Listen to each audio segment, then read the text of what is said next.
ভোটের আগে বড় সাফল্য, শিলদুয়ার থেকে আগ্নেয়াস্ত্র যুবক গ্রেপ্তার। আসন্ন বিধানসভা নির্বাচনকে সামনে রেখে তৎপরতা বাড়িয়েছে পুলিশ প্রশাসন। এরই মধ্যে বড় সাফল্য পেল সিতাই থানার পুলিশ।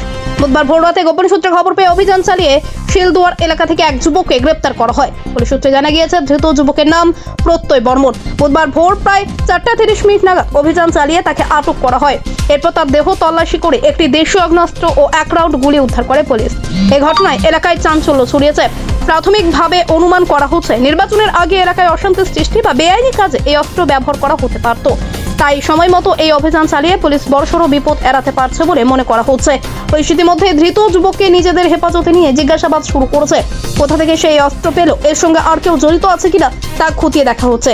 পাশাপাশি তার বিরুদ্ধে অস্ত্র আইনে মামলা রুজু করার প্রক্রিয়া শুরু হয়েছে বলে জানা গিয়েছে। নির্বাচনের আগে আইন শৃঙ্খলা বজায় রাখতে পুলিশ প্রশাসন যে কড়া নজরদারি চালাচ্ছে, এই ঘটনা তারই প্রমাণ। পুলিশের এই সাফল্যকে তাৎপর্যপূর্ণ বলেই মনে করেছেন স্থানীয় বাসিন্দারা। আরে মুখে তো বলো কিছু, কোথায় পেয়েছো এটা? আর কি করতে তোরা?